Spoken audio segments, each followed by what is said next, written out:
So this morning, I want to talk to you about something that I think it impacts all of us. It certainly impacts me in my daily life and in my work satisfaction. And it's a problem that's been around for a good long while. And I'm going to go through some steps to describe to you, where did medical genetics come from?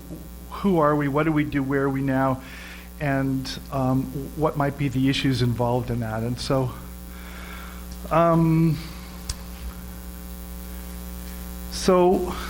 medical genetics grew out of, mostly in the 20th century, out of the observation of mostly babies with physical problems.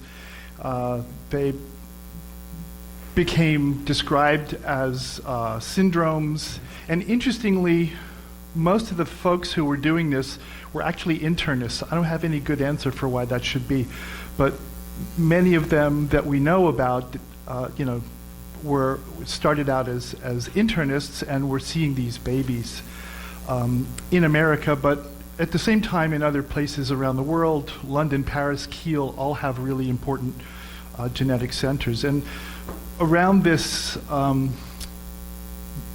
content area, primarily still also laboratories, was the establishment of the American Society of Human Genetics in 1948. So that really sort of codified the beginning of this field.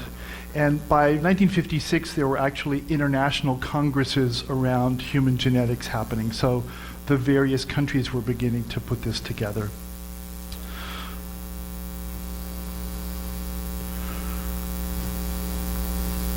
There we go. The clinical aspects, as I've said, came out of dysmorphology and syndromes and what could be described as single gene disorders long before we could identify or sequence genes. The laboratory had a very significant contribution to this as well. Things like phenylpyruvic oligophrenia, which we now call PKU, described in 1953 as the deficiency of phenylalanine oxidase, which we now call phenylalanine hydroxylase.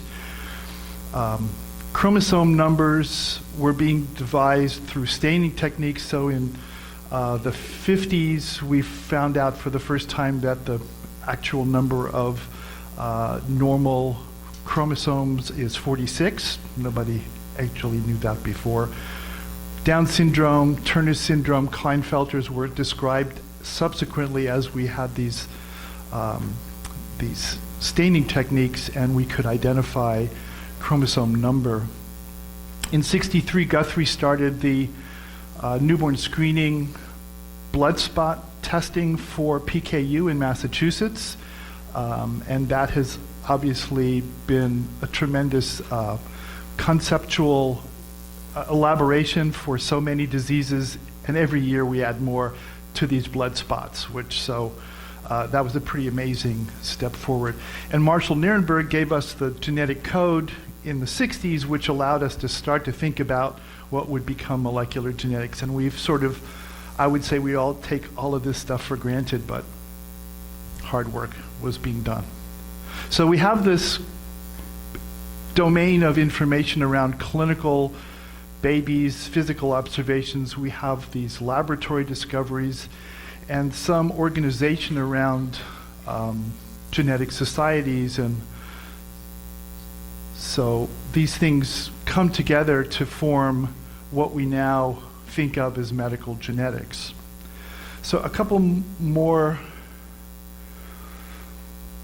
fundamental steps that needed to take place for us to get to where we are. Because there was this domain of genetics now, there were young people learning about it and being interested in it, we needed to have some formalized training. So in 1980, the American Board of Medical Genetics was established to start to certify programs and to create a certifying exam, which then allowed people to be validated for the knowledge that they got. In 1991, the American College of Medical Genetics was started to have an organization that would address community-related policies around these issues of genetics, and it was recognized by the Council of Medical Specialties, which was also an important next step to finally becoming accepted by the American Board of Medical Specialties in 1995. That's a huge milestone because it says that medical genetics is a specialty unto itself. It's not a subspecialty of pediatrics or internal medicine or OBGYN. And it puts us on an even playing field with all the major areas of medicine. And of course, it puts us then on the playing field with CMS for reimbursement. And so those are important steps. So given that we have this field of medical genetics, what do we need to be able to do it and continue it and grow it as it is? And the issues became obvious fairly early. And so in 2004, there was the Banbury Conference, which Bruce Korf in our region penned the proceedings of, so you can go to that paper if you want to look at the 2004 Banbury Conference. They stated the problems as such: the number of physicians choosing to enter the field of medical genetics is small and getting smaller. Not sure that's exactly accurate, but anyway, not getting bigger fast enough is certainly true. There'll be an increasing need for physicians who are trained in medical genetics as our understanding of the genetic contribution to rare and common disorders increases clearly. And current medical genetics training does not adequately prepare trainees to be leaders in the integration of genetics into medical practice. So, the need for more. So these two graphs are taken out of that paper, a little bit fuzzy, but I think you can see this particular graph shows the numbers of MDs certifying for clinical genetics over time. So I think this is 82, the very first exam, and you can see there were a whole bunch of people who wanted to demonstrate their competence in medical genetics. That number came down to a level playing field then. And so this is 2002, the last certifying exam before the Banbury Conference. And we had about, let's say 70 people who sat for that exam in that year. And those exams were given every 3 years. On the other table, we have the number of training programs. So in red, you can see the number of positions that are accredited in America for training in medical genetics. In blue, you see the number of programs. And in sort of yellow, you see the numbers of filled positions. So at least at this time, at least half of the accredited positions were unfilled. So certainly we had the capacity to do more, and the question would then be, why didn't we have more? This is a table from the Banbury paper, and it describes the major reasons cited by participants for the, quote, declining number of physicians who are seeking training in medical genetics. It's not really a declining number, it's a not increasing number, but okay. And so they actually asked, I think, 20 medical students these questions, and why wouldn't you go into this field? And so I'm just going to go through them if you wouldn't mind. So the lack of awareness of genetics, insufficient exposure in medical school was listed by 85% of respondents. I don't really think we can say that's a problem anymore. Every medical school has a medical genetics course, and so I think that problem doesn't apply any longer. Uncertain future for genetics. Genetics is not regarded as a primary specialty and not considered a part of mainstream medicine. 50% said that. Low compensation for medical geneticists, 40. I'll just tell you that medical geneticists are the lowest of all specialties paid in the American Board of Medical Specialties. Pediatricians do better than we do with the comparable length of experience. Poor reimbursement, 30%. The clinical role models for medical genetics students and residents, the lack of that was a problem for 30%. it makes sense that if we don't have enough medical geneticists, we don't have enough role models. So that makes good sense to us. We need to have more of those folks. Lack of funding for training programs, I don't really get that since we had half of the accredited positions unfilled. Poor recruitment and marketing, the perception that clinical genetics is not a treatment-oriented field. I think that probably was still true back in 2004, but our presentation this morning sort of puts the lie to that problem. We are treating all sorts of genetic diseases, and I don't think the lack of the ability to treat is a problem. Length of training is too long, strong bias to dysmorphology and biochemical genetics, and a sense that physicians will be able to practice genetic medicine without specialty training. I don't really know what that's about, but so you get the gist, right? I mean, so this is 2004. The takeaway points from this paper are that medical genetics is in fact a primary specialty. There's a need for increased recruitment of medical genetic trainees, and there's a need to partner with other specialist groups. So that's an interesting point that seemed to be a big one back in the 2000s. And you may know that there were efforts to train, for instance, PCPs or family practice folks in genetics. There have been efforts to train other subspecialties in genetics. And my personal opinion is those have pretty much failed because the folks in those fields care about genetics when they have a patient that has a problem. And they're not going to learn to do the discipline of the field because they have one patient. I don't think we're ever going to solve the problems we're talking about in workforce by relying on training other specialists. That's my personal view, not from this paper. One other statement I think is important to pull out of this paper, genetics is in danger of extinction as a discipline. I think that's patently ridiculous now. I think maybe 10 or 15 years ago, we didn't really know which way this was going, but genetics is exploding in its content area. It's still growing in the workforce. The applications are incredible, and our colleagues don't want to do it. So we're not going away. This isn't going away, even if there are too few people doing it. So 10 years later, there was the Banbury 2014, which was a follow-up to 2004, and I'll just show you the numbers of trainees have sort of increased a bit, but not so much. So here's the MD geneticist group. So 70 back in 05, up to about 85 in 2015, but that number is not going in the right direction. Biochemical geneticists, the numbers are much smaller there, I'll point out, and the total of them in the two pathways was going up somewhat, and then again not going in the right direction. Same thing for cytogenetics, but look at molecular genetics.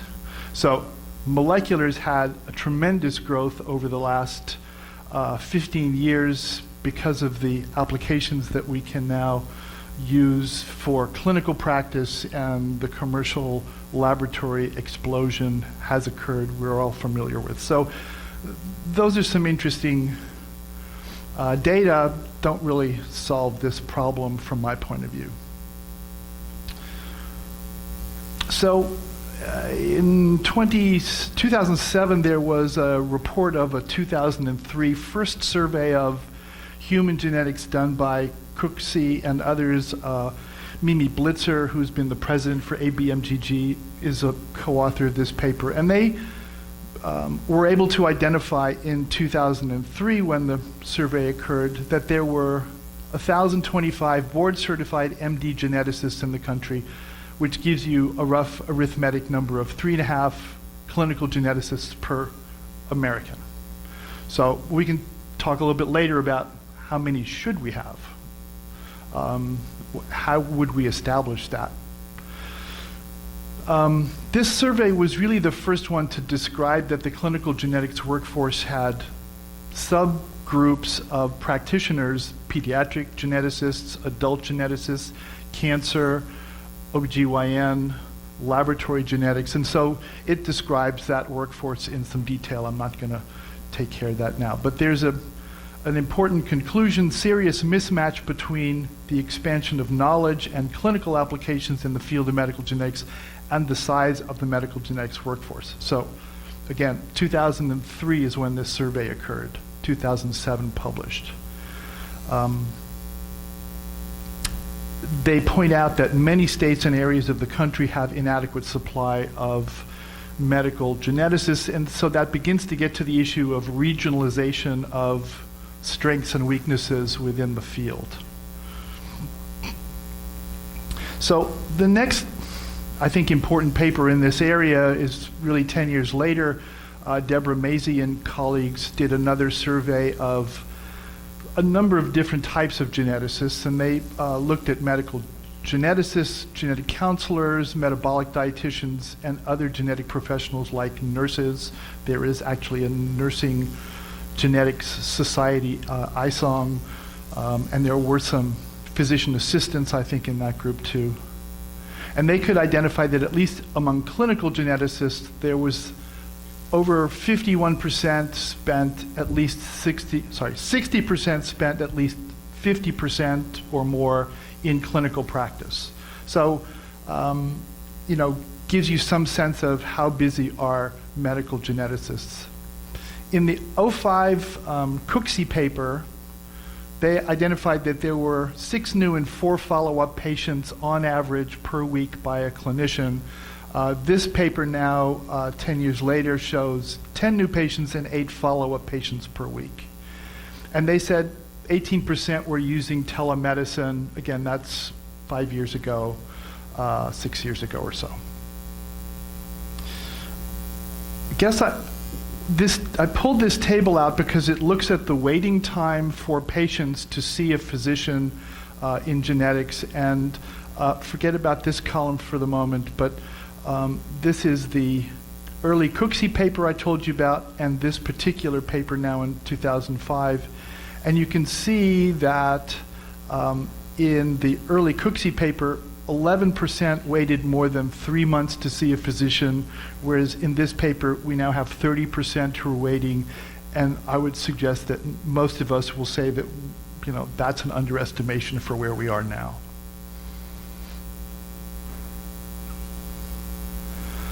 So this brings us to sort of one of the reasons I'm involved in this. The ACMG in 2019, because there were things happening in Congress and the GAO wanted data around some suggestion of genetic-related bills in Congress, we got going to create a survey of medical geneticists to try to, give them the data that they wanted. What does it look like, the medical genetics workforce?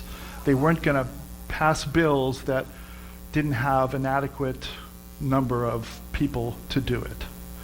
And so this survey was focused specifically on clinical geneticists. There's a follow-up survey, and you may remember Megan Lyons, who was here on Thursday morning, talked about this survey as well as the next survey, and the next survey is really important, so please take them seriously. In January 2023, the follow-up survey for all disciplines will come out, and it's really important that you all be involved in that. So the 2,405 ABMGG diplomats were invited by email. We got 984 respondents, which was a 41% response, but really only 491 of those clinical geneticists were boarded and currently active. So that's really the number that we're going to talk about now. So in this table, it basically shows that 76% of all patients were only boarded in, of all medical geneticists were boarded in clinical genetics and genomics only, and the remainder were boarded in clinical genetics, genomics, and another specialty. About 24% of those have biochemical genetic backgrounds, so that's an important population of physicians for the newborn screening disorders.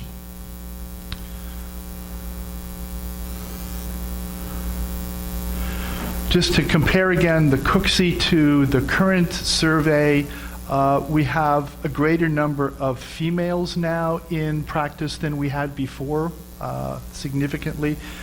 And most medical geneticists still work in academic medical centers. That's not a surprise. We begin to see a few clinicians who are working actually in commercial labs that were not described in the first survey. So here's where those folks work by sort of a heat map of the country, if you will. So this size is 15 in that particular respondent group.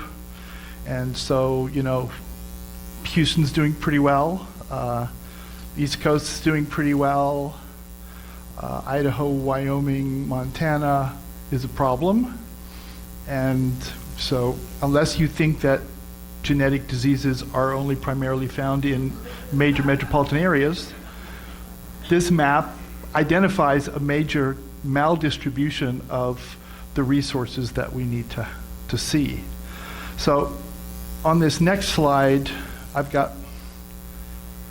this is the same thing I just showed you, and these were the vacancies that were reported in the country. So if you think about that for a minute, those places that have clinical geneticists have vacancies, and there are apparently not vacancies in the places where there aren't.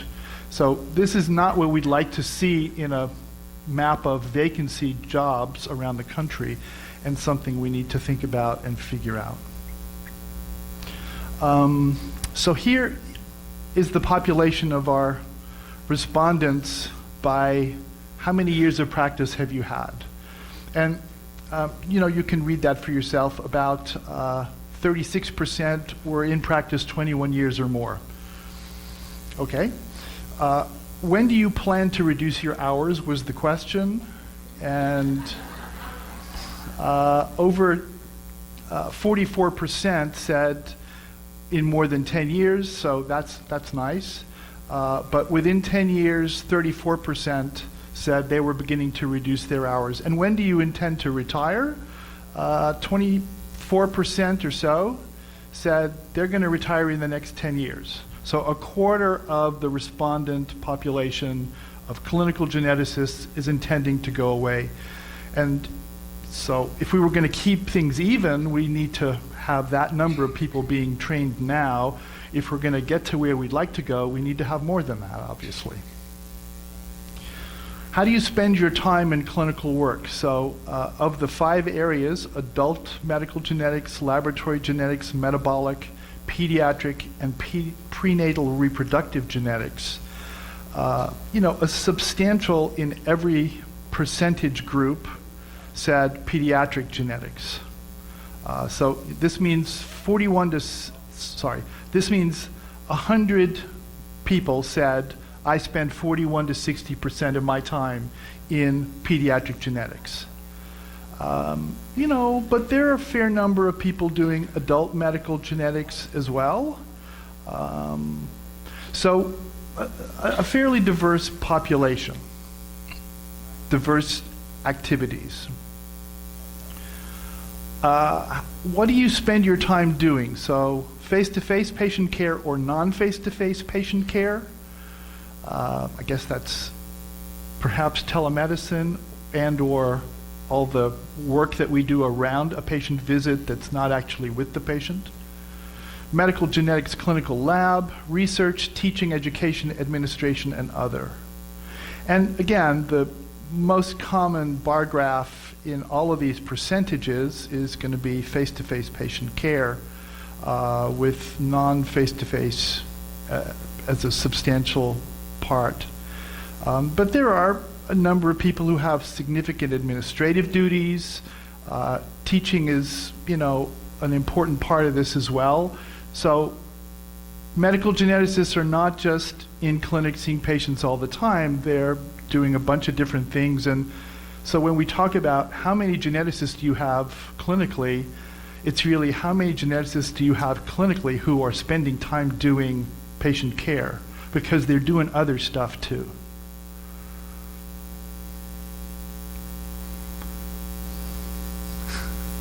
Okay, so wait times, I'm sorry, this is a little blurry, but so this is wait times for non-emergent and emergent patients, and it compares the Cooksey paper in 03 to the Mazie paper in 15 to the one we're talking about right now. And I'm going to jump down to the average number of patients per week that you see. In Cooksey, the mean number of new and follow-up was 6 and 4. In Mazie in 2015, it was 10 and 8. And now most recently, it's 12.5 and 10. So those numbers, obviously, that a physician is seeing are going up, and that's not too surprising.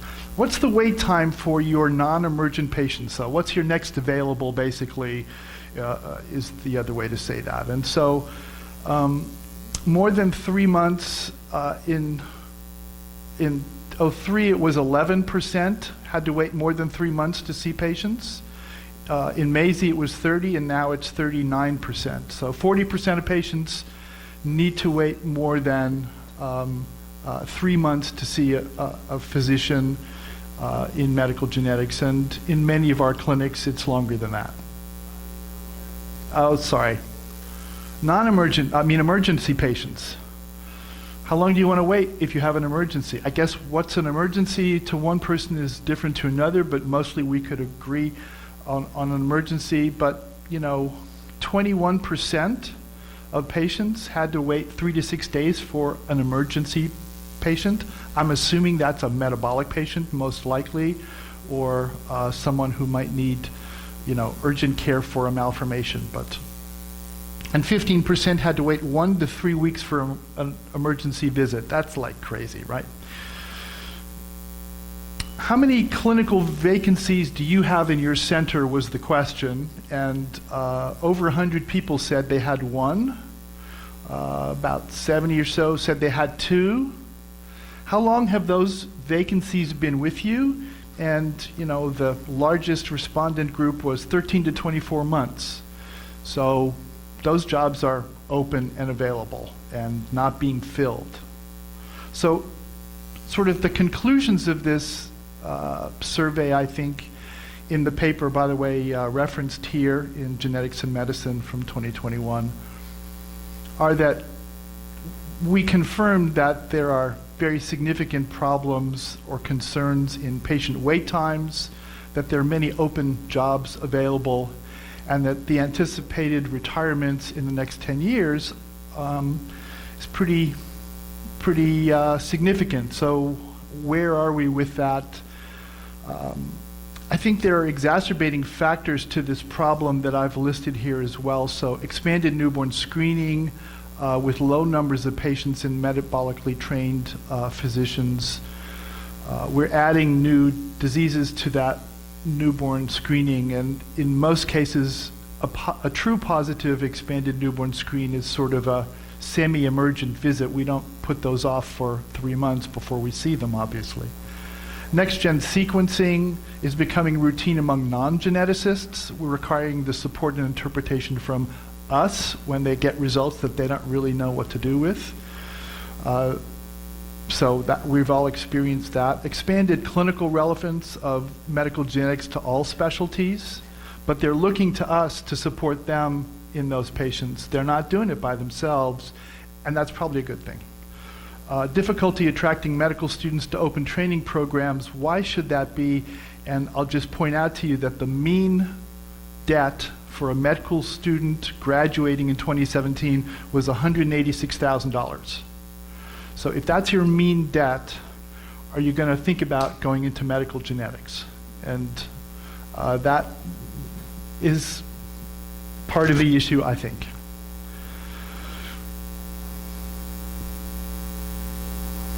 So just bringing you up to date with the numbers of MD geneticists who have certified.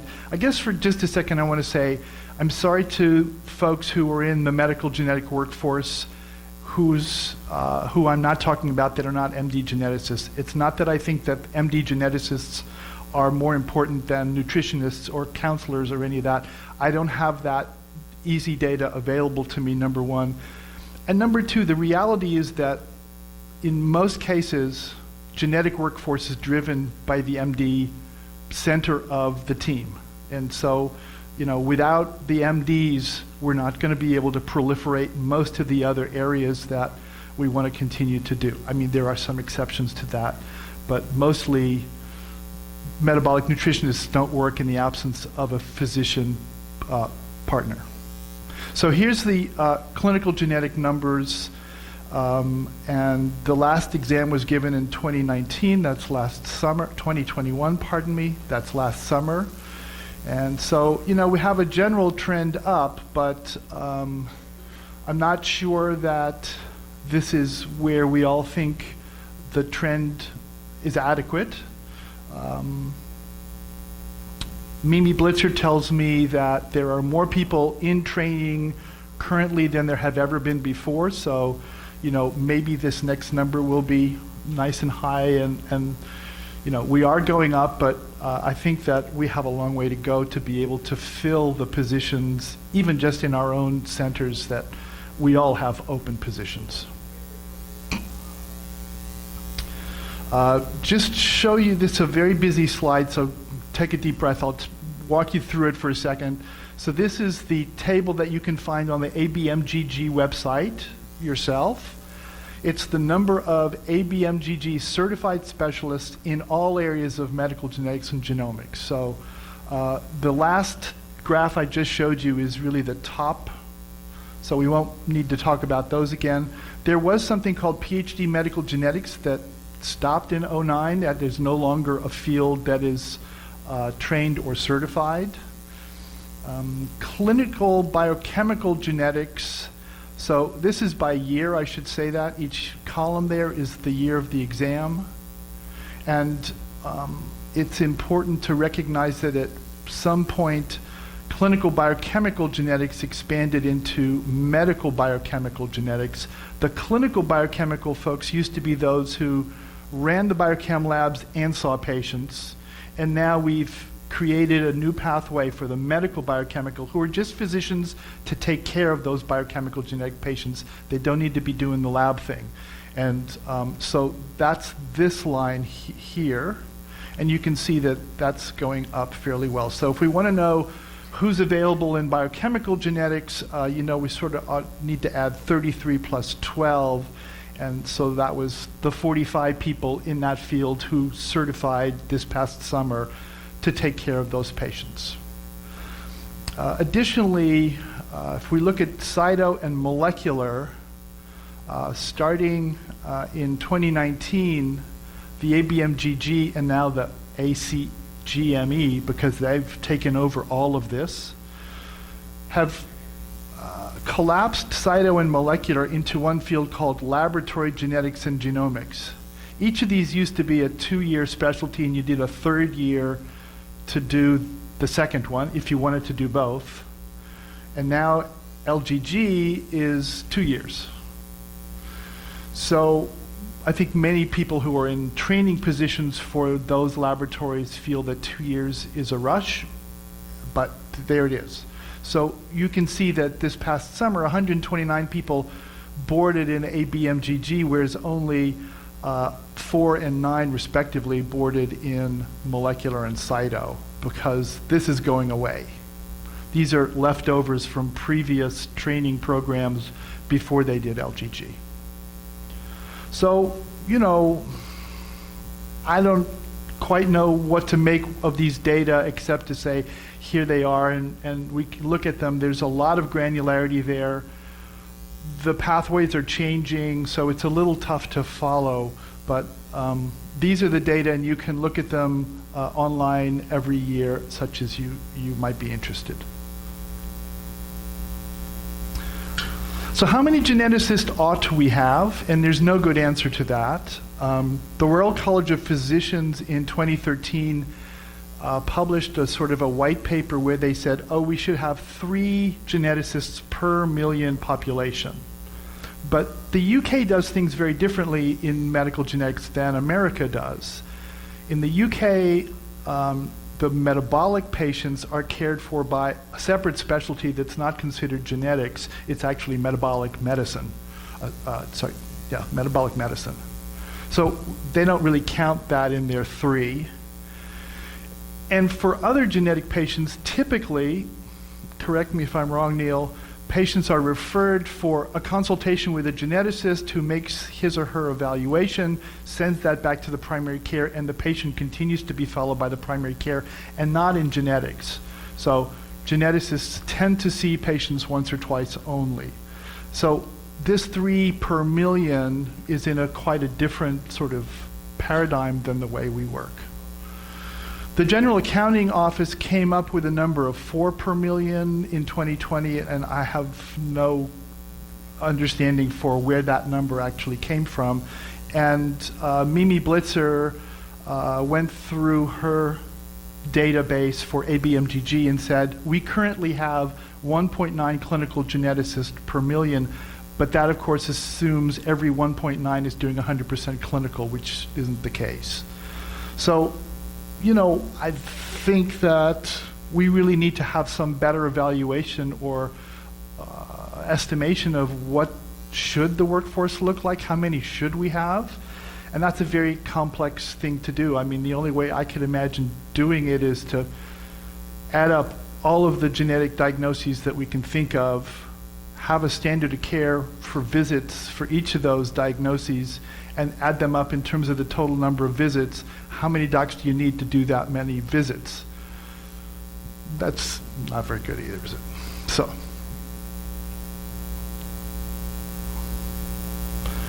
So what should we expect in the future in the clinical domain of clinical genetics? Obviously, precision medicine is with us to grow and stay, but it's still in its infancy, and fairly few medical specialties are using that. But in 30 years, I think that's going to be a whole nother thing. Widespread use of pre-symptomatic whole genomes. So as genomes come down in price, everybody's going to have a genome, and they're going to want to know what to do with that information. I don't really know who's going to give it to them if we don't. Screening tests for newborns and pre-symptomatic adults. Inadequate access to genetic care in rural parts of America or underserved parts of America. That's a very large area, as you've seen. We have a tremendous lack of diversity in our clinical practitioner group. In our survey most recently, we found that 1% were African American or Black among the clinical geneticists. So just in closing, I'm going to make a plug again for this next survey, because the greater the response rate, the better we can really identify what we're doing, and then take this, you know, run this up the flagpole and take it to Congress and to CMS and to try to address some of these issues. But this new survey will be different than the last one in that it will have greater emphasis on racial diversity and gender diversity in the survey, talk in more detail about practice characteristics, and the survey will include data from genetic counselors, from nurses, and others. So I think that was my last slide, and with that, I'd be happy to take questions or comments, discussion, whatever.